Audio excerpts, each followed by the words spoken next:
Bonsoir et bienvenue à ce cours d'introduction à la fête de Hanouka. Je vous vois joyeux, c'est tout le principe de la fête. Tout d'abord, permettez-moi de dédier ce cours à l'élévation de l'âme de Monsieur Moshe Maurice, fils de Shalom, à Elisa Gisèle Abitbol, et Leibadel et Chaim Tovim Varuchim, que ce cours soit aussi pour la refoua shlema d'une jeune enfant, Ava Elisabeth Elisheva, Bat Myriam, qu'Akadosh Baruch Hu lui accorde un prompt rétablissement.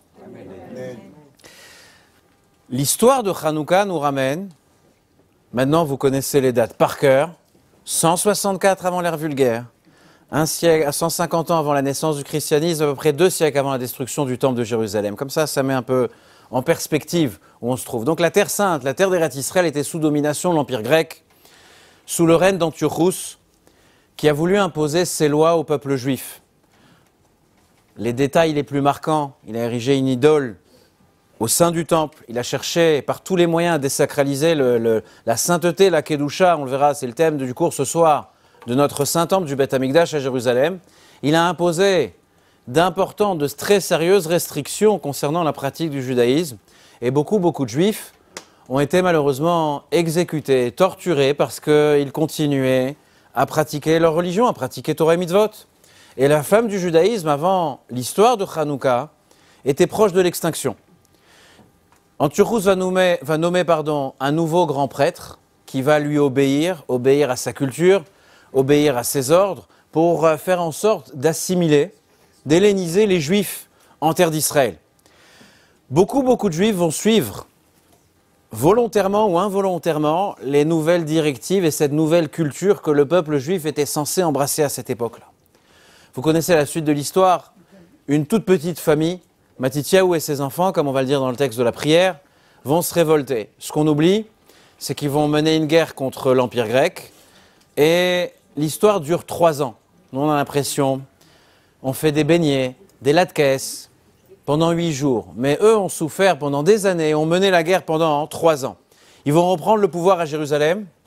Ils vont bien évidemment, vous le savez, nettoyer le temple de toute trace d'impureté et restaurer un pouvoir indépendant en terre d'Israël. Ils vont rétablir le service de Dieu dans le temple, et d'où le nom Hanouka, qui entre autres veut dire inauguration, parce qu'ils vont venir inaugurer à nouveau et le mobilier et les salles qui composent le Beth Amikdash. Quel a été le cœur du conflit entre le peuple juif mené par Matityahu et ses enfants et l'Empire grec? Vous avez sur les tables, il y a quelques photocopies, un texte que vous connaissez, c'est le texte de Ve'al Anissim. Lorsque on fête la fête de Purim, la fête de Hanouka, on va intercaler dans les 3 Amidah quotidiennes et dans le Birkat Amazon le texte de Ve'al Anissim. Et voilà ce que nos sages ont écrit. À l'époque de Matityahu, fils de Yochanan, le grand prêtre, l'Asmonéen et ses fils, lorsque le cruel pouvoir hellénique se leva contre Israël, ton peuple, pour lui faire oublier ta Torah, à lui faire transgresser les décrets de ta volonté. Mais toi, on s'adresse à Dieu. Dans ton abondante miséricorde, tu les assistas au moment de leur détresse. Vous connaissez la suite. Tu livras les puissants aux mains des faibles, les nombreux aux mains du petit nombre, les impurs aux mains des purs, les impies aux mains des justes, et les iniques aux mains de ceux qui se consacrent à l'étude de la Torah. Il y a une véritable transformation à Hanouka. Il y a un renversement de situation où ce n'est plus les puissants, ce n'est plus les nombreux, ce n'est plus les impurs, ce n'est plus les impies, les iniques qui gardent le pouvoir dans leurs mains et qui vont décider, mais ça va être le contraire de tous ces adjectifs qui va changer la donne. Quel a été le cœur de ce conflit? Dans le texte, on vient de lire qu'ils ont tenté de nous faire oublier, on dit à Dieu, ils ont tenté de nous faire oublier ta Torah. Ils ont tenté de nous faire transgresser les décrets de ta volonté. La question qui se pose, c'est pourquoi nos sages ont insisté sur le fait les Ashkicham Torah Techa, ta Torah, tes mitzvot. Quand on parle de Torah et mitzvot, nous savons que la Torah est la Torah de Dieu, les mitzvot sont les commandements de Dieu. Pourquoi insister sur le fait ta Torah, tes mitzvot? Bien évidemment, ça peut être une phrase, une forme plus poétique, plus jolie dans le texte. Mais connaissant nos sages, on sait que chacun des détails constitutifs de notre prière, il a son importance. Les mots sont bien évidemment précis. Et si nos sages insistent en disant ta Torah et tes mitzvot, c'est qu'il y a un message qui se cache derrière et c'est ce qu'on va essayer de découvrir ensemble. J'ai l'habitude de le répéter et je crois que le secret de la pédagogie et de l'éducation, enfant ou adulte, c'est de toujours répéter les choses. Dans le judaïsme, on ne commémore pas, on vit. Dans le judaïsme, ce n'est pas une simple commémoration stérile d'un événement qui s'est passé. Ni votre père, ni votre grand-père, ni votre arrière-grand-père n'étaient présents. D'ailleurs, en quelle année s'est passée la fête de Hanouka, David? Je me crois à l'école là. Vas-y. 160. Ouais, je l'ai répété 12 fois. Voilà. Personne ne l'a vécu ce moment.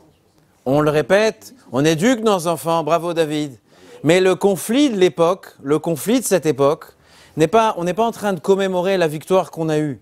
On est en train de vivre véritablement un enseignement, une leçon de vie qui doit nous concerner. On ne parle pas uniquement de liberté religieuse. Il y a encore quelques décennies en arrière, certains points du globe, dans certains points du globe, il nous était interdit, il a été interdit au peuple juif de pratiquer Torah et Mitzvot. Ne serait-ce qu'en URSS, jusqu'à peu près presque récemment, quelques décennies en arrière, pratiquer le judaïsme était chose interdite et dangereuse. Aujourd'hui, ce n'est plus le cas. Mais cette liberté religieuse, on va voir que le conflit, il était beaucoup plus profond et ce conflit, il existe également aujourd'hui. Pas forcément à l'extérieur de nous, mais je pense à l'intérieur de nos propres personnes. Et voilà ma question ce soir. Combien de décisions dans notre vie sont guidées par la raison? Combien de décisions que nous allons prendre, que nous avons prises auparavant, on prend au présent ou dans le futur, combien sont rationnelles, animées par la raison, et combien ne le sont pas? La plupart d'entre nous, lorsqu'on entend cette question, on est tenté de dire, parce que c'est l'éducation qui est la nôtre, on est tenté de dire que j'essaye, en tout cas, si je tente d'être humble, j'essaye que mes décisions soient guidées par la raison. On essaye de se convaincre que nous sommes des personnes rationnelles. La question ce soir, c'est de savoir, qu'est-ce qui est plus fort, qu'est-ce qui est plus puissant? La volonté intérieure d'un être humain qui transcende la rationalité et la raison, ou le fait de froidement réfléchir à une situation et de prendre ensuite une décision. Pendant des générations, les philosophes, les penseurs, peu importe comment on va les appeler ou pas, ont tenté de prouver que la raison était la chose la plus puissante et la chose la plus importante pour nous. Ne pensez pas que je veux dire qu'ils ont tort. On va apporter quelque chose d'autre ce soir. Depuis longtemps, il a été admis que si je réussis à convaincre une personne du caractère rationnel d'une chose, alors le débat est gagné. On voit très bien dans tous les débats qui existent aujourd'hui que ce n'est pas le cas forcément. On a en droit de se poser la question, mais dans notre tradition, qu'est-ce qu'on considère être, je ne vais pas dire le mot arme, la chose, l'entité la plus puissante? Est-ce que c'est le fait d'agir avec raison, d'agir avec logique, de comprendre tout d'abord et ensuite de décider et d'agir? Ou il y a peut-être quelque chose qui transcende l'être humain et qui est peut-être plus élevé que cela? Dans les textes de la Kabbalah, et particulièrement les textes qui traitent de la fête de Hanouka, la Kabbalah, la Chassidoute ne comprend pas le sujet de cette manière. Dieu a créé une structure, ce qu'on appelle les sphères célestes, les sphirotes en hébreu. 10 blocs de construction avec lesquels Dieu a choisi de créer les structures spirituelles, de composer la psyché de l'être humain comme on le découvre dans le Tanya. Là, on sort de la fête de Yutet Kislev, la libération de l'Admour HaZaken. J'ai eu la chance et le mérite, dans un endroit de la planète dans lequel rien qu'en y pensant, j'ai encore froid. J'ai pu donner une dizaine de conférences en quelques jours. Et je n'ai parlé que d'une œuvre de Torah, le Tanya. C'était pour moi une expérience passionnante. Et le Tanya nous explique que la psyché de l'être humain, son âme divine d'un côté et son âme animale de l'autre, est également composée de ces 10 blocs de construction. Chez Dieu, on appelle cela des sphirotes, traduit en français par un terme qui ne nous éclaire pas plus au contenu de ces sphirotes, des sphères célestes. Bon, J'ai un problème dernièrement avec les traductions. Vous l'avez entendu ces derniers Shabbats. Problème avec Antiochus, c'est traduit Antiochus. Ça ne nous avance pas. Enfin, on aurait pu garder Antiochus pareil. Mais peu importe, c'est le problème des traductions. En tout cas, la première des 10 sphirotes est la sphirat Chochma. Les 3 premières sphères célestes sont les capacités intellectuelles et cognitives. Dieu a décidé de construire sa structure de cette manière-là. Mais la Kabbalah vient nous dire autre chose. Au-dessus de Chochma, au-dessus de la tête, il y a quoi? Il y a Keter. Le mot Keter en hébreu veut dire couronne, une couronne, comme le roi. Il a ses capacités cognitives et intellectuelles, et au-dessus de sa tête, la couronne est posée. Qu'est-ce qui décrit le mieux? Quel est le mot qui explique le mieux qu'est-ce que Keter, cette sphère céleste? C'est la volonté. La volonté d'une personne. Et on voit que dans la Kabbalah, la volonté est au-dessus des capacités intellectuelles d'une personne. Quelque part, la volonté transcende la compréhension et la logique. En réalité, si on fait bien attention, il y a quelque chose au-delà de notre compréhension rationnelle de la vie et de tous les sujets de la vie. Il y a quelque chose qui est beaucoup plus profond que cela. C'est la volonté. Dans la chassidoute, le mot volonté a un synonyme. Il s'appelle l'âme, la neshama. Neshama et volonté sont presque dans la Kabbalah et la chassidoute des synonymes. Avec l'un, on explique l'autre, avec l'autre, on explique le premier. Bien sûr, et j'aimerais vous rassurer ce soir, nous chérissons et nous aimons particulièrement dans notre tradition la raison et la logique. On aime comprendre. Qui mieux que des élèves dans une yeshiva ou dans un kollel, qui mieux que des personnes, hommes ou femmes, qui étudient la Torah, aiment intégrer les idées, poser des questions, être perturbés par une idée qui a du mal à s'intégrer, et ce qui s'appelle en français la compréhension. Bien évidemment, on aime l'explication. On chérit l'explication de manière particulière. C'est ce qui constitue toute l'étude de la Torah. D'ailleurs, moi je peux vous dire ce soir que si on m'explique bien, je suis même prêt à changer mon état d'esprit. Et je pense qu'on est tous pareils à ce niveau-là. Mais si on va un peu plus loin, les convictions les plus profondes qui mènent une vie, les valeurs les plus authentiques qui font en sorte qu'une vie vaut la peine d'être vécue, de donner naissance à des enfants, de les éduquer, donner de l'amour, partager, créer un moment qui est un moment véritable de grandeur et de dignité humaine, ces moments-là, ces convictions, ces valeurs ne sont pas forcément basées sur la raison et la logique. Dans le monde actuel de la psychologie, ce que je viens de dire, c'est une idée qui est maintenant largement acceptée. Pendant des siècles, on pensait que le moteur le plus important, la chose la plus importante, c'était le philosophe, l'apogée de l'être humain. Ce qu'on peut attendre d'un être humain, c'est sa compréhension. Je ne rejette pas cela. Bien évidemment que ça a toute sa place. Mais je posais la question suivante. Lorsque je suis face à une personne, cette personne peut être ma propre personne, lorsque je regarde ma vie. Il y a des moments où une personne qui combat la souffrance, la douleur, une personne qui simplement ne ressent pas qu'elle est compétente dans ce qu'on lui demande d'être ou dans les choix qu'elle a faits. Une personne qui a des blessures, une personne qui est victime d'anxiété, de stress, de déception, tous les adjectifs rentrent dans ce que j'essaye d'expliquer. Une personne qui est de temps en temps, comme nous tous, animée d'idées, de sentiments négatifs et toxiques, va venir vous voir et vous demander, je suis anxieux, j'ai peur, je suis angoissé, pour mes enfants, pour mon futur, pour ma parnassa, pour le mazal de mes enfants. Grâce à Dieu, la liste des inquiétudes est très très longue. Une telle personne vient vous voir avec ses problèmes, un proche, un ami, et vous, presque à la place de l'écouter, vous êtes en train de lui dire que, de manière très rationnelle, si j'utilise toute la logique des outils intellectuels qui sont les nôtres, son inquiétude n'a pas lieu d'être. Il n'y a pas lieu de souffrir ici. Ta souffrance, elle n'apparaît pas sur mon GPS, elle n'apparaît pas sur mon écran. On entend tous très vite que c'est peut-être vrai ce qu'on dit, mais est-ce que c'est bon? Est-ce que c'est gentil? Est-ce que c'est humain? Certainement pas. Il y a des points chez chaque être humain qui vont au-delà de la raison. Et il faut adresser le message d'une autre manière. On va aller voir quelqu'un qu'on apprécie, quelqu'un de qui on prend exemple. Après, chaque être humain reste bien évidemment un être humain avec ses limites et ses restrictions. Et on va lui dire, voilà, je souffre de ci, j'ai tel problème et tel problème. La réponse peut être, logiquement, avec la raison, c'est de ta faute. Ce sont tes agissements qui ont causé tout cela. Et donc si tu arrêtes, c'est faux? Non, c'est vrai. Mais est-ce que c'est humain? Ça l'est pas. Et la Kabbalah, la Chassidut vient dire la chose suivante. Bien évidemment que la Chokhma est une chose qui est extrêmement importante et indispensable dans notre vie. Mais la volonté, le niveau de Keter de la couronne, est un point qui est plus profond chez l'être humain. J'ai entendu dans un cours de Torah, dernièrement, le Rav qui racontait la chose suivante. Il a parlé avec un thérapeute de renom et il lui a posé la question suivante. À quel moment, lors d'une consultation, vous savez que vous avez touché la personne?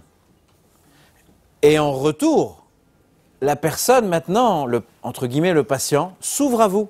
Et que véritablement, il y a une véritable discussion, il y a un véritable travail qui commence à ce moment-là. Et voilà ce que le thérapeute lui explique. Il dit, tant que la personne en face de moi explique sa position, elle raisonne, tant qu'elle est dans l'argument, tant que ça relève du rationnel, de la justification, je sais qu'on n'y est pas encore. Vous connaissez l'histoire de M. Goldstein qui va chez le psychiatre. Il rentre chez le psychiatre l'allonge sur le divan et lui dit, Monsieur Goldstein, dites-moi, quelle est la première idée qui vous vient à l'esprit? M. Goldstein, il ouvre les yeux, il lui dit, c'est le prix de la consultation. C'est une blague, une caricature. Chez moi, ça a l'air sympathique, chez d'autres, ça s'appelle l'antisémitisme. Je continue. Et en tout cas, vous avez vu la vie, comment c'est intéressant. Et le thérapeute dit la chose suivante, je sais que les vannes sont encore fermées lorsqu'il est en train de justifier. On n'est pas arrivé au cœur du sujet. Alors le rabbin lui demande alors quand est-ce, à quel moment vous savez que le travail commence? Et lui dit lorsque les raisons disparaissent. Lorsqu'il n'y a plus de structure dans son discours. Lorsqu'il n'y a plus de compartimentation. Lorsque bien évidemment je vois les larmes sur le visage de cette personne qui me dit « Écoutez monsieur, voilà qui je suis. Voilà mes besoins, voilà ma volonté, voilà les rêves qui ont été les miens. » Lorsque le pourquoi n'est plus présent dans la discussion. Le pourquoi est très souvent, chez nous, un rajout qui intervient plus tard. Il y a une situation donnée, on ne sait pas comment réagir, elle peut être bonne, elle peut être moins bonne, elle peut être mauvaise. On ne sait pas comment réagir, alors on essaye de compartimenter, on essaye de trouver des raisons logiques à tout cela. Et notre cerveau va nous prêter, c'est l'air paradoxal, à volonté, avec toutes les ramifications qui vont être les siennes, des raisons logiques à la situation donnée. Pourquoi on essaye de faire cela? Parce que c'est plus présentable envers les autres. C'est plus présentable envers nous-mêmes. Certaines personnes, au courant de leur vie, et on doit rester toujours très humble devant cela, parce qu'on ne sait pas de quoi est fait la vie véritablement. Et certaines personnes disent, j'ai vécu un retournement de situation, peu importe, qu'il soit professionnel, qu'il soit dans son couple, ses enfants, sa parnassa, peu importe le domaine. Et il essaye de le justifier. L'événement s'est passé il y a 30 ans, et la justification, elle a l'air d'être très très très vivante. Et en fait, ce qu'on ressent, c'est que la personne essaye juste de présenter, de maquiller à l'extérieur de lui-même pourquoi il en est là ou pourquoi il n'en est pas là. On doit aller chercher plus loin, on doit aller creuser et chercher au profond de notre cœur et de notre esprit qu'est-ce qui est en train de se passer. Nos rêves, nos aspirations, ce qu'il y a de plus digne dans ce qui s'appelle le désir, il va aller chercher, il est beaucoup plus loin, il se cache derrière notre esprit et la logique qui est la nôtre. La logique, elle a cette qualité qu'il ne faut pas lui enlever, il faut la garder. Elle est capable de structurer, elle est capable de donner des définitions, des raisons. Elle est capable d'emballer un sujet de notre vie et de pouvoir le ranger dans une case. Ça a été une période de ma vie, il y a eu tel et tel souci, problème, arrêt, pause, peu importe. Je le range dans une case et j'ai l'impression de me sentir mieux. L'esprit veut créer une liste, des cases, et il cherche à les cocher. Mais j'ai pas, dit l'Admour HaZaken, je n'ai pas atteint la partie la plus profonde de mon âme, de ma neshama. La partie la plus profonde de mon être, elle ne peut pas être définie par la logique. Encore une fois, parce que il faut comprendre, je ne rejette pas la logique, on en a besoin, c'est indispensable. Mais est-ce que tout commence avec et tout finit avec? Certainement pas. La partie la plus profonde de l'être humain, elle ne s'adonne pas à ce qui s'appelle la logique et la raison. Pourquoi? Parce qu'à l'intérieur de nous, il va falloir l'accepter une fois pour toutes, vit, évolue une énergie qui est la lumière sans fin d'Akadosh Baruch Hu. Dans mon fort intérieur cherche à s'aligner avec ce qui s'appelle le Ensof, la lumière sans fin de Dieu, avec la source de toute existence, avec la Neshama. Dieu, écoutez bien, n'est pas logique. Dieu a créé la logique. Dieu a créé la logique, mais il ne peut pas être défini. par cette même logique. C'est lui qui l'a créé. En tant qu'être humain, on aime définir les personnes par l'œuvre de leur vie. Mais ça, c'est lorsqu'un être humain parle d'un autre être humain. C'est le travail de sa vie, c'est le fruit de ses recherches, c'est le fruit de son art. Très bien, mais c'est valable pour un être humain. Lorsqu'on parle de Dieu, Dieu a créé le temps, Dieu a créé l'être humain. Il a créé la logique, la compréhension et la raison chez l'être humain. Mais ça ne définit pas Kadosh Baruch Hu. Encore une fois, on chérit la logique, on utilise la logique, mais la logique n'est pas le début et la fin de toute chose. Bien évidemment, le raisonnement, ce qui est rationnel, a sa contribution indispensable dans notre vie. On doit l'utiliser, on doit maximiser ce qu'elle peut nous donner. Mais ça doit rester un outil, certes exceptionnel, mais un outil. Est-ce que la logique et la raison, c'est le cœur de l'existence, le cœur de la vie, le cœur de ce qui s'appelle la sensibilité humaine, qui nous différencie d'une machine, qui nous différencie d'un animal, qui nous différencie de tout cela? Certainement pas. La raison et la logique également ne font pas partie, souvent, ne font pas partie du cœur du développement d'une personne. Lorsqu'une personne se cache derrière cette logique, elle n'utilise qu'un niveau extérieur de sa propre personne. Paradoxalement, si cette personne était plus intelligente, elle va utiliser toutes les facettes de sa personnalité pour pouvoir se développer, agir, avancer, et donc être une personne qui se réalise, et simplement une personne heureuse. On rencontre tous, je pense, beaucoup de personnes qui se montrent très logiques. Des personnes avec un niveau d'éducation assez ou très élevé, des personnes qui agissent, qui montrent qu'elles sont animées toujours de raison. Mais certaines fois, on ne peut pas toujours savoir, mais certaines fois on découvre que ces personnes ont peur de défaire cette barrière qui est censée pour eux, pour elles, les protéger. Et on a envie de dire à ces personnes, il y a une énergie à l'intérieur de toi, il y a un volcan à l'intérieur de toi qui aimerait conjuguer sa force avec ta force intellectuelle pour mener une vie qui est exceptionnelle. On a l'impression que ces personnes, elles ont peur d'ouvrir cette vanne. Le diplôme, l'éducation, les années d'études, c'est un détail. Il y a des personnes qui sont extrêmement intelligentes et qui ne sont pas passées ni par telle case ou par telle case, mais elles aussi, elles aiment se cacher derrière la logique et la raison. En fait, ces personnes, elles pensent qu'elles vont se protéger si elles ne laissent pas la spontanéité qui doit être celle d'un être humain, la chaleur d'un être humain, ce qui véritablement nous caractérise et qui s'appelle notre âme. Elles pensent qu'elles se protègent de cette manière-là. Et lorsqu'on fait attention à ces personnes, on les regarde, on a l'impression qu'on parle à quelqu'un qui est détaché. Il reste tout à fait cérébral, et il reste, pour employer des mots qui ont été utilisés lors de la fête de tête qui se lève, que lorsqu'il n'y a que le cerveau qui est mis en avant, une personne qui est froide, qui n'est pas chaleureuse. La définition de la vie, c'est la chaleur. La définition de la vie, c'est le mouvement. Et là, on est dans le contraire du mouvement. Encore une fois, si on a besoin de le répéter, on a tous besoin de la raison. Pourquoi ? Parce que notre esprit est le seul outil que Dieu nous a donné qui peut nous guider, qui va nous aider à façonner nos émotions. C'est notre esprit, c'est ce qu'on essaye d'inculquer à nos enfants. Utilise ta tête pour ne pas faire des choix que tu vas regretter. Je me trompe ? Tu me dis oui ? Je me trompe ? La logique, elle a sa valeur. La logique, elle est capable de nous dire est-ce qu'on appartient à une secte où on reste des hommes et des femmes libres dans nos décisions? Est-ce qu'on fait les bons choix? Mais ce n'est pas ce qui caractérise, ce n'est pas la définition de la vie. La logique, elle a encore une fois toute sa valeur. Mais la logique, c'est, pour moi, un bulldozer qui vient sur la route, déblayer toute la route, des erreurs qu'on peut faire, des mauvais choix qu'on peut faire, des choix qui sont animés que de superficialité, des choix qui nous évitent de tomber dans le ridicule. La raison, dans la chassidoute, c'est l'outil qui m'aide à paramétrer est-ce que je suis sur la bonne voie ou pas. C'est une sorte de GPS qui me donne l'indication. Mais la vérité, et en moi, et dans mes relations avec les personnes qui me sont les plus chères, et dans bien évidemment ma relation avec la Torah, les mitzvot et Dieu, c'est quelque chose qui se trouve plus profond, au-delà de la raison et de l'intellect. Dans la même lancée avec notre thérapeute tout à l'heure, dans le cours que j'ai écouté, il raconte également la chose suivante.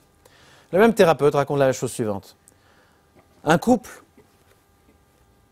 entre dans le cabinet, s'assoit, et l'épouse, ce n'est pas du tout une caricature, se met à pleurer. Elle raconte ses problèmes, ses relations, ses déceptions, ses besoins, son problème de communication avec son mari, problème d'éducation des enfants. Bon, finalement, je pense qu'on vit exactement tous la même chose. Tout ce qui se passe dans leur foyer et aussi tout ce qui ne se passe pas dans leur foyer. Alors le thérapeute se tourne vers le mari et il lui demande « Est-ce que vous avez quelque chose à dire ?» Si c'était un mari intelligent, il aurait levé la main et dit « I plead guilty », coupable. C'est bon, ça s'arrête là. Je m'arrête là, on peut.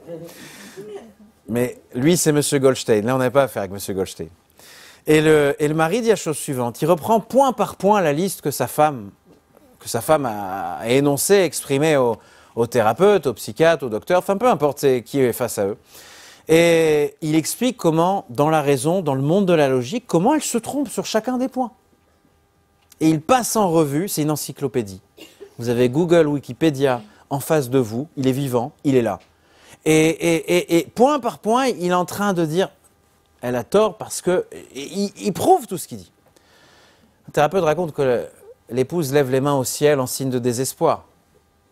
On comprend tous, il n'a pas tort, mais dans la vérité, non, à un certain niveau, il a oui compris. Mais s'il n'opère qu'à un niveau rationnel, il est dans l'erreur. Une épouse malheureuse, un époux malheureux, des enfants malheureux. Un être humain n'est pas un ordinateur. Un être humain n'est pas une machine. Dans le couple, que ce soit l'homme ou la femme, peu importe, l'un envers l'autre. Le premier peut obtenir ce qu'il veut du deuxième s'il le tue. Simplement. Il le tue. C'est-à-dire, il va lui expliquer comment, de manière très rationnelle, la raison et la logique doivent le pousser, le contraindre, le forcer à obéir à ce que lui comprend. Encore une fois, il n'a peut-être pas tort, mais ça ne s'appelle pas un couple qui est heureux. D'ailleurs, ça ne s'appelle pas un couple. Et le thérapeute essaie de l'expliquer. Il lui dit, lorsque votre épouse, elle veut telle ou telle chose, il ne faut pas la contredire en argumentant tout de suite, comme si c'est un jukebox, il met une pièce dedans et la musique part. Tout de suite, il sort la liste des choses. Il lui dit d'abord, dans votre esprit, vous devez créer un espace vide, dans lequel ce qu'elle vous demande, ce qu'elle désire, ses rêves, et de la place. Et vous verrez qu'ensuite, la réaction, c'est qu'elle fera pareil vis-à-vis de vous. Et une fois qu'il y aura un espace commun qui va être créé entre vous deux, alors là, il y aura d'autres outils que votre psyché va mettre en avant. Et vous allez commencer à résoudre les problèmes qui sont les vôtres. Alors le mari, qui est un homme intelligent, somme toute, il accepte et il dit la chose suivante, il se retourne vers sa femme. Il lui dit, si tu le veux, ok, j'accepte tout ce que tu me demandes, mais là, il est obligé de remettre un petit coup de canif, même si c'est pas logique, même si tu te trompes. Et le mari, il dit, mais j'accepte, je veux être un bon mari. Finalement, je l'aime. Mais le problème, c'est qu'elle a tort, donc je veux bien, pour patienter, entre guillemets, le temps qu'elle soit assez intelligente pour comprendre ce que je suis en train de dire. J'accepte. Vous avez tous très bien compris que cette personne se trompe. Si on prenait chaque détail de la discussion qui m'échappe, je ne les ai pas, peut-être qu'il a raison sur tout. Peut-être qu'à un niveau intellectuel dans la raison, si on était dans une entreprise qui est binaire finalement, on doit gagner ou perdre de l'argent, et même là-bas, je pense que c'est pas comme ça qu'on doit... Il y a d'autres valeurs également. Il a peut-être raison, mais finalement, le plus grand des malheureux dans notre histoire, c'est qui? C'est ni la femme, ni le thérapeute, c'est bien évidemment le mari. Les décisions d'une vie, dans un foyer, les valeurs d'une vie, les plus grandes aspirations, les plus grandes soifs que notre âme nous exige de nous-mêmes, elles ne sont pas basées sur la logique. Un couple a un désir d'enfant, parce qu'il veut aimer, il veut en retour cet amour, et il veut que ses enfants aient aussi cet amour d'avoir eux aussi à leur tour des enfants. Ce n'est pas forcément la chose la plus logique. Quand vous regardez de manière très terre à terre, un bébé est très, très, très exigeant, plus qu'un époux dans un couple, finalement. Et pourtant, on n'en est pas là, parce qu'il y a un désir à l'intérieur de nous, une grandeur, une dignité qui nous amène vers quelque chose de tout à fait nouveau. Et pour certains, c'est un choc. Comme les cours sont publiés sur Internet, et donc à la vue de tous, je ne peux pas dire où j'ai rencontré ce couple. Vous ne les connaissez pas. Et un couple que je vois souvent, et d'un certain âge, à la retraite, Et, euh, et dans la discussion, je demande à ce couple, vos enfants, comment vont-ils? Et là, j'ai le mari qui décolle d'un coup. Ah, nous, on a décidé, il y a 40 ans, de ne pas avoir d'enfants. Je regarde, je dis, la discussion va être intéressante. Dans ce monde, il emploie tous les noms d'oiseaux qui existent. D'accord? D'ailleurs, beaucoup, je ne les connaissais pas. Et il me dit, dans un tel monde, comment on aurait pu... Et il m'explique de manière très terre à terre. Presque... Bon, moi, j'étais un peu tard à ce niveau-là pour prendre des décisions. Grâce à Dieu, on arrivait à 5 enfants, donc on ne pouvait plus revenir en arrière. Donc, et il est en train de me prouver qu'il n'y a aucune raison, dans le monde de la logique, d'avoir un enfant sur cette terre. Et il m'explique ce qu'il a vécu, etc. Et moi, je suis en train d'insister. Je dis, mais bon, vous avez vécu des choses, des traumas terribles, mais vous êtes un gentil monsieur, avec des valeurs. Mais il était convaincu que ce n'était pas possible. Je n'avais rien à lui dire. Je ne pouvais rien lui dire. Je lui dis, bon, bonsoir, au revoir, adieu. Voilà, adieu. Adieu, je ne veux plus vous revoir. Et la vérité, c'est un choc pour beaucoup de monde. Je vais aller plus que cela. Dans le monde juif orthodoxe, quel est l'outil qu'on met le plus en avant? C'est le cerveau. On passe des années à la yeshiva, à comprendre des textes, à réfuter des textes, ensuite à essayer de résoudre des problèmes dans ces mêmes textes, d'accorder d'autres textes avec cela. On passe des années et des années à étudier. Et on voit, et finalement, on formate des jeunes et des moins jeunes à ce que la logique est une arme extrêmement, extrêmement puissante. C'est ce qu'on fait, d'ailleurs, nous tous faisons cela lorsqu'on fait nos études. Après, très vite, on réalise qu'on ne peut pas rester bloqué dans ce domaine-là. On doit le développer, ce domaine, la raison, la compréhension, la logique. On doit l'utiliser chaque jour de notre vie. Mais on ne peut pas être confiné. Confiné étant un terme très à la mode. Confiné. Non, c'est David avec son masque qui m'a rappelé que nous sommes... Tu fais bien, garde-le. On ne peut pas rester confiné parce que Hanouka vient nous dire, et j'arrive au but de mon propos, que lorsqu'on reste confiné dans la logique et la raison, eh ben on reprend cette culture grecque d'alors et on l'applique aujourd'hui dans notre vie. Le cœur de la vie, ce n'est pas forcément la compréhension. Bien évidemment, on ne peut pas atteindre le cœur de la vie ou la vie tout court sans compréhension, sans raison. On doit conjuguer les deux. C'est tout le but de ce que la Torah essaye de nous dire. On a cette foi en un Dieu vivant. C'est le terme qu'on emploie en hébreu dans nos prières. On est là face à l'émanation divine qui déjà commence à l'intérieur de nous. Notre neshama, chelek elokam imal mamash. Dieu n'est pas une entité intellectuelle. Dieu a créé l'intellect, Dieu a créé la logique. On n'est pas bien évidemment les ennemis de l'intellect, bien au contraire. Mais on a conscience que la raison est un habit, un outil et n'est pas le cœur de la vie. Tant que dans ma vie, il y a toujours un pourquoi, je ne suis pas véritablement au cœur de la vie. Je ne suis pas dans la chambre intérieure dans laquelle véritablement on m'attend. Je ne touche pas ce qu'il y a encore de plus profond. Et dans notre relation, on parlait de mariage tout à l'heure, mais dans notre relation avec Dieu, vous qui lisez le cantique des cantiques Shirachirim, la relation que l'être juif entretient avec Dieu, c'est comme la relation d'un mari et sa femme, de la femme envers son mari. Il y a bien évidemment cette dimension, elle est derrière moi, qui exige énormément de capacités intellectuelles et de mettre en avant ces capacités intellectuelles. Mais elle ne se définit pas, elle ne s'arrête pas, elle ne se limite pas à cela. Si je me limite à cela, c'est-à-dire que je ne pratique et je ne vis un judaïsme uniquement si je le comprends, si je l'intègre à l'intérieur de moi, s'il me rapporte quelque chose. Je ne suis pas dans le judaïsme, je suis en train de subir quelque chose, mais je ne vis pas. Ça peut être satisfaisant pour l'esprit. Je viens le samedi matin, le shabbat matin à la synagogue, j'écoute une très belle explication sur la paracha, un très beau pile-poule, une très belle démonstration. C'est indispensable dans notre vie, ça s'appelle l'Imoud Torah. Mais nos sages ont fait attention dans le texte de la prière de Hanouka, de dire la shkicham Torah techa. Ils ont voulu nous faire oublier ta Torah. Ce qu'ils ont voulu nous faire oublier, c'est que la sainteté qu'il y a dans la Torah, on doit l'étudier, on doit la comprendre, on doit utiliser toutes nos capacités intellectuelles. Mais il y a une finesse, il y a une grandeur dans la Torah, qui a pour autre nom, un mot en hébreu que vous connaissez tous, c'est la kedusha, la sainteté. Je vous invite, ce samedi, on est jeudi soir, ce samedi matin, d'abord à revenir, et ensuite à assister comment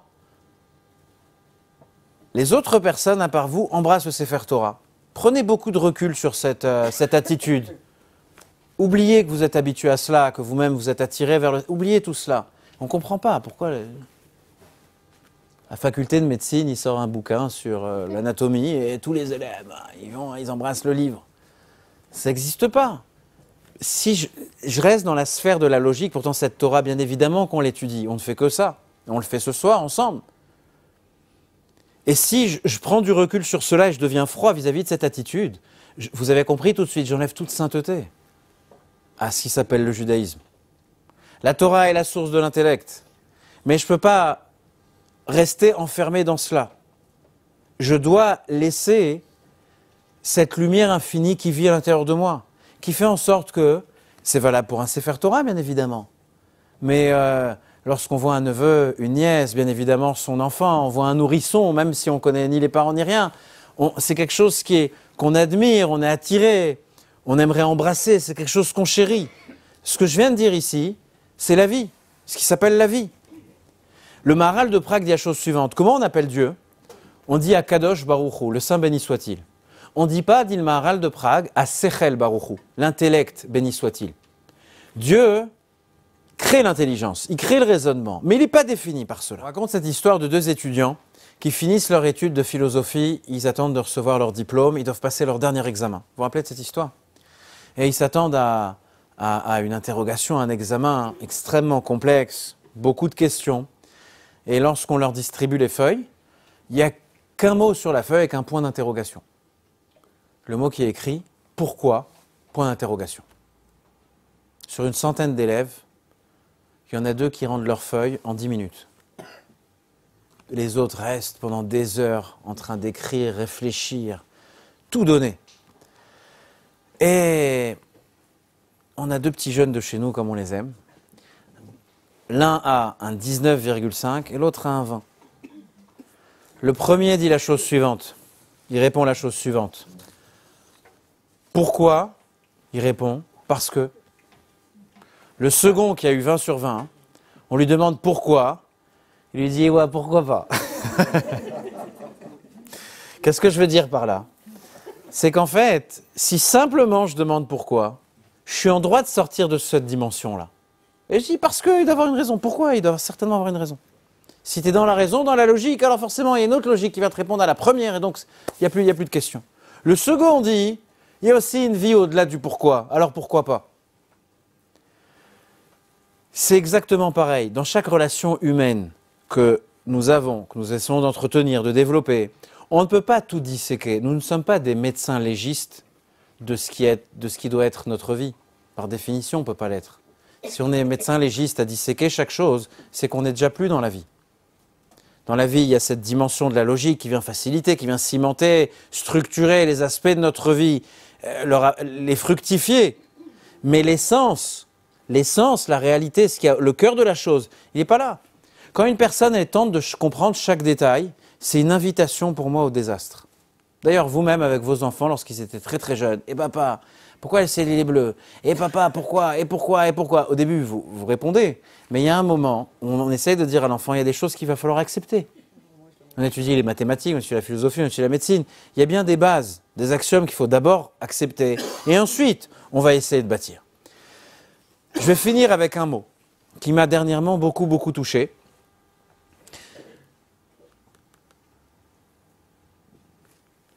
Ce qu'on doit retenir ce soir, c'est la chose suivante. Hanouka commence dimanche. C'est une fête très simple. Comme l'a remarqué une des personnes qui participent au cours ce soir, ce n'est pas une fête qui aide à notre régime alimentaire, qui soumet à la balance des efforts supplémentaires, mais c'est une très très belle fête. Pourquoi? Parce que Hanouka vient simplement nous ouvrir à la lumière. Hanouka vient nous ouvrir à l'infinité de notre vie, à la lumière divine qui vit à l'intérieur de nous. Comme je l'ai écrit dans le dépliant, dans le guide du Bet Rabad, pour la fête de Hanouka, que le rabbi précédent, Rabbi Yosef Yitzhak, disait que le soir de Hanouka, il faut s'asseoir à côté des bougies et écouter ce qu'elles ont à nous dire. De manière très rationnelle, à part le fait qu'une flamme crépite, vous n'entendez rien. Il n'y a pas de message intelligible. Mais Hanouka nous pousse à aller écouter ce qui était inaudible pour nous auparavant et d'écouter une lumière, une chaleur qui est particulière. Quelle est la valeur d'une mitzvah? Si Dieu veut, tous ensemble, dans la joie, dans la santé, dans la prospérité, on va allumer les bougies de Hanouka tous ensemble. Quelle est la valeur d'une mitzvah? On pratique tous les jours des mitzvot. Quelle est la valeur d'une mitzvah? Le texte nous dit « Srar mitzvah mitzvah ». La récompense, la valeur d'une mitzvah, c'est une mitzvah. Soyez patient 2 minutes. On a fêté la fête de la chassidoute avant-hier. Un grand chassid, Rabbi Hillel Paritcher, raconte la chose suivante.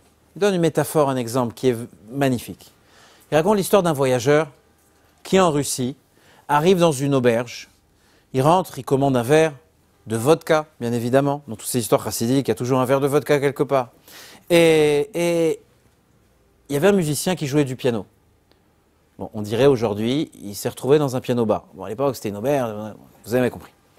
Et il entend une mélodie, mais une mélodie qui le transporte, le transcende, le guérit, littéralement le guérit. Il est anesthésié pendant ces quelques minutes où le musicien est en train de jouer au piano.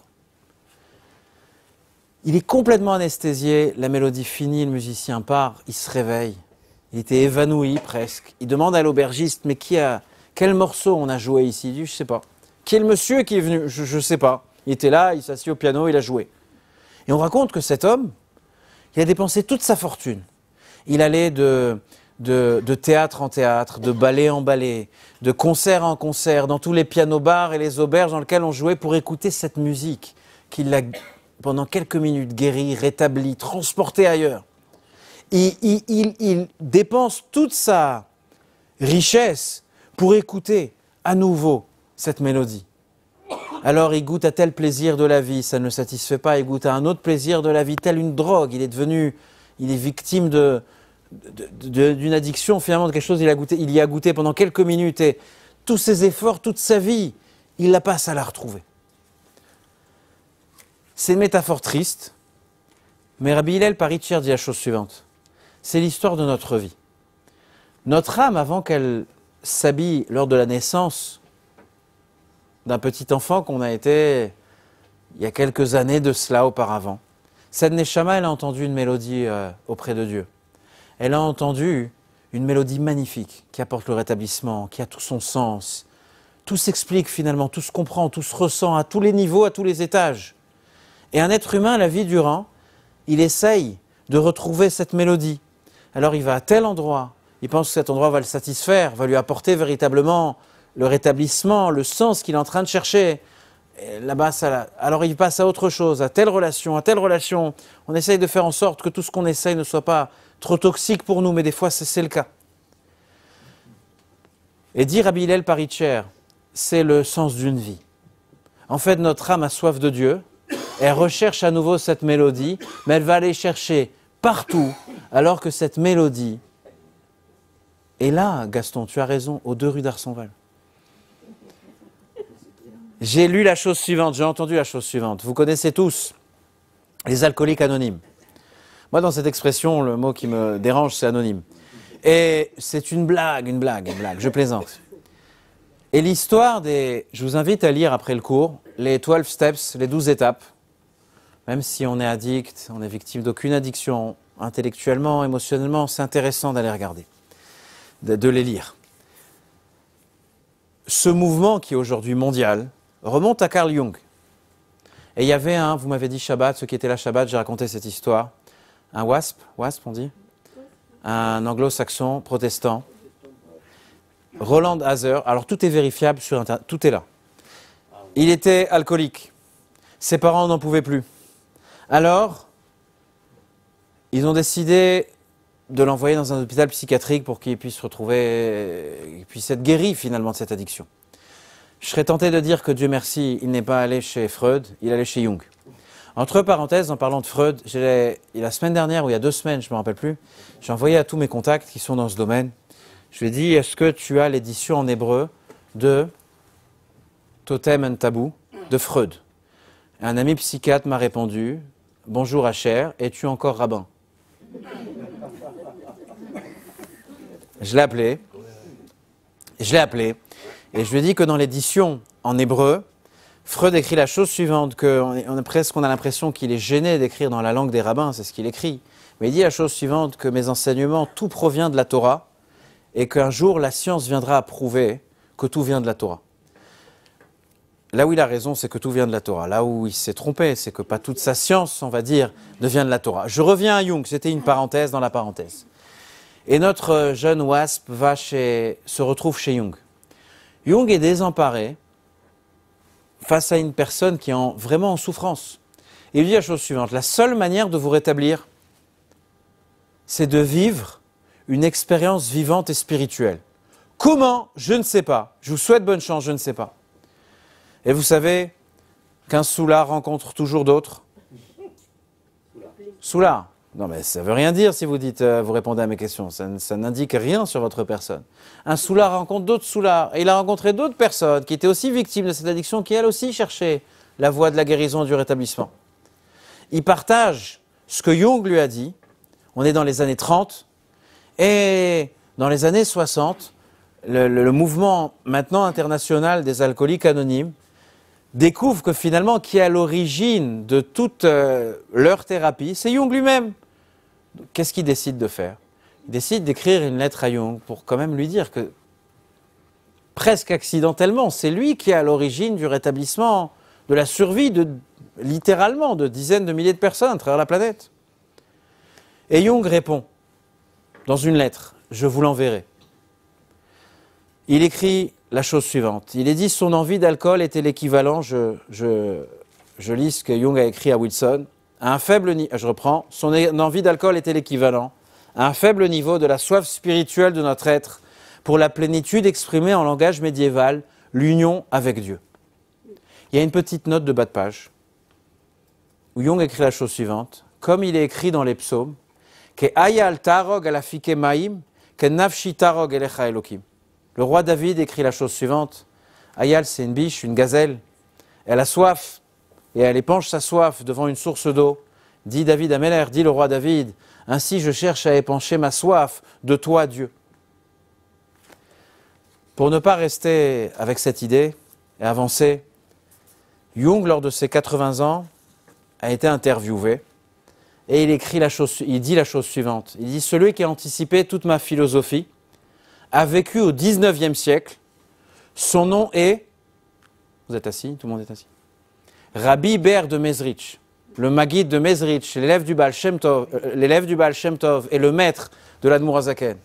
En un mot, ce que Hanouka vient nous dire, c'est qu'on a soif de trouver de l'amour, de sortir de la solitude, de nous attacher, mais avec nos convictions, avec notre chaleur. Vous allez voir qu'on va apporter cette chaleur exceptionnelle. Merci beaucoup pour votre attention et votre présence.